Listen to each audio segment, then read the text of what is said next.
السلام علیکم دوستو، آج کی کہانی ایک ایسے جادوگر کی ہے کہ جس کے جادوئی کارنامے پر موجودہ دور کی سائنس بھی حیران ہے۔ وہ علم کیمیا کا ایک ایسا ماہر تھا کہ اگر اپنی صلاحیتوں کو مثبت استعمال کرتا تو شاید آج دنیا کی صورتحال مختلف ہوتی، لیکن اس پر شیطان غالب آیا اور وہ خدائی کا جھوٹا دعویٰ کر بیٹھا۔ یہ اسلام کا ابتدائی زمانہ تھا۔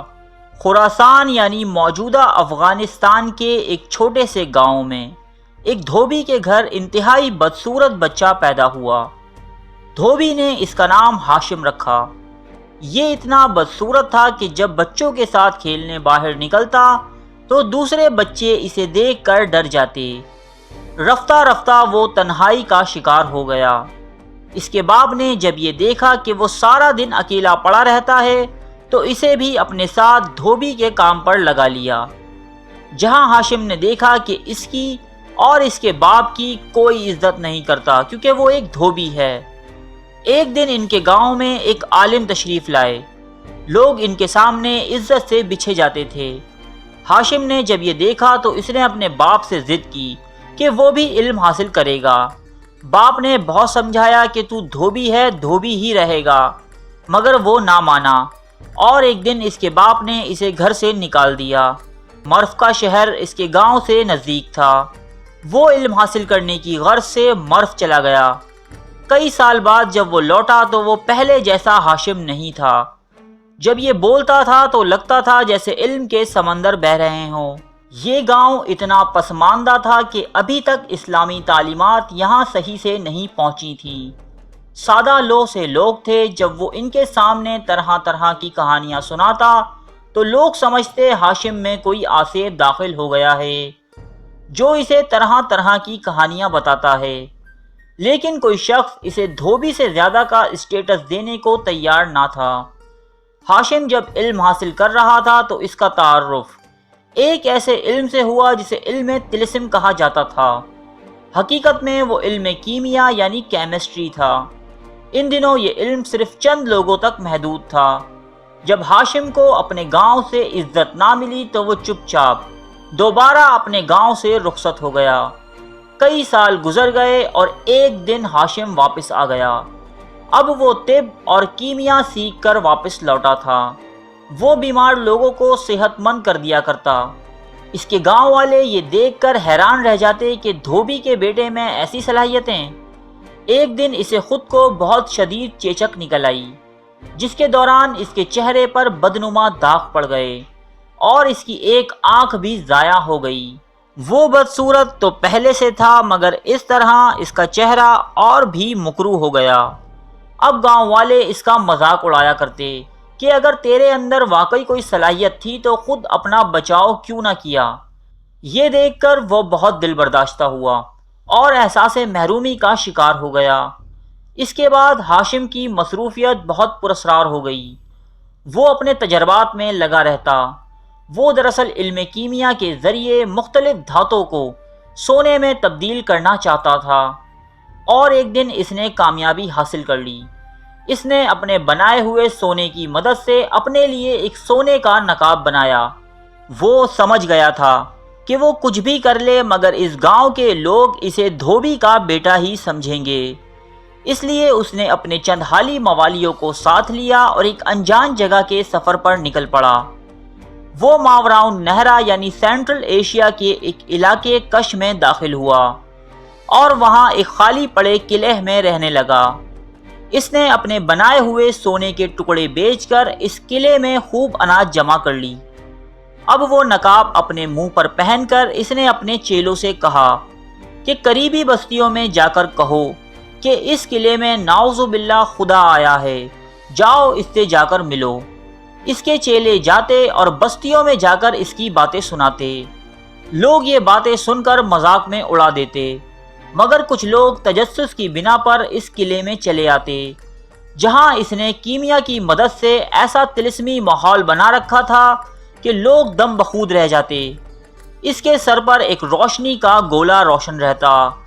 باہر چاہے جتنی ہی گرمی ہو اس قلعے میں ٹھنڈی ہوائیں چلتی رہتی۔ سب سے اہم یہ کہ ہر آنے جانے والے کو اس قلعے میں کھانا کھلایا جاتا۔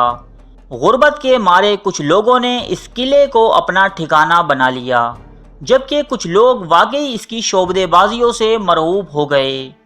یہ شخص ہاشم ہر وقت اپنے منہ پر نقاب ڈالے رکھتا، اس لیے لوگ اسے ابن مکنہ یعنی نقاب کے بیٹے کے نام سے پکارنے لگے۔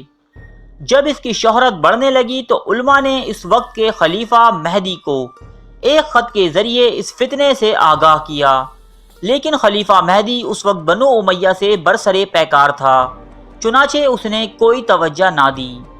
اس دوران ابن مکنہ یعنی ہاشم نے اپنی طاقت بڑھانے پر بھرپور زور دیا۔ اس نے لوہار جمع کیے اور ہتھیاروں کی تیاری کا حکم دیا۔ کش کے قریب نخشب نامی ایک علاقہ تھا، یہ گھنے درختوں سے گھرا ہوا تھا۔ ایک دن یہاں کے لوگ ابن مکنہ کے پاس آئے اور اس سے کہا کہ درختوں کی وجہ سے ہمارے علاقے میں چاند کی روشنی نہیں پہنچ پاتی، اگر تو واقعی خدا ہے تو ہمارے لیے ایک اور چاند بنا دے، اگر تو نے ایسا کر دیا تو ہم تجھے خدا مان لیں گے۔ یہ ایک بہت بڑا کام تھا، لیکن ہاشم نے یہ چیلنج قبول کیا۔ اب وہ دن رات تجربات میں مصروف رہنے لگا، کسی سے کوئی ملاقات نہیں کرتا۔ ایک دن وہ کچھ سامان لے کر نخشب کی پہاڑیوں کی طرف چلا گیا۔ لوگ سمجھے ابن مکنہ جھوٹا تھا اور پول کھلنے کے ڈر سے بھاگ نکلا، لیکن چند دن بعد نخشب کے علاقے میں ایک چاند طلوع ہوا اور کئی میل کے علاقے میں اس کی روشنی پھیل گئی۔ اب تو نخشب کے قبائل ابن مکنہ کے پاس آئے اور نعوذ باللہ اسے اپنا خدا تسلیم کر لیا۔ یہ قبیلہ بہت ہی جنگجو تھا، اس کی وجہ سے ابن مکنہ کی طاقت بہت زیادہ بڑھ گئی۔ ابن مکنہ نے اپنے ماننے والے تمام لوگوں کو لوٹ مار کے راستے پر لگا دیا۔ یہ تمام مال اور لوٹی گئی عورتیں ابن مکنہ کے پاس لاتے، ابن مکنہ اپنی پسند کی عورت منتخب کرتا، مال میں اپنا حصہ لیتا اور باقی ان سب لوگوں میں تقسیم کر دیتا۔ لوٹے گئے مال سے اس نے کئی مضبوط قلعے تعمیر کروائے اور خود سیام نامی قلعے میں منتقل ہو گیا۔ جب یہ فتنہ حد سے بڑھ چکا تب خلیفہ مہدی کو اس کی سرکوبی کا خیال آیا، تو اس نے ایک لشکر زید بن یحییٰ کی قیادت میں روانہ کیا۔ اس لشکر نے قلعے کا محاصرہ کر لیا، لیکن کسی بھی طرح یہ قلعہ فتح ہونے میں نہیں آتا تھا۔ جب رات ہوئی تو اسلامی فوج نے آسمان پر 2 چاند چمکتے دیکھے۔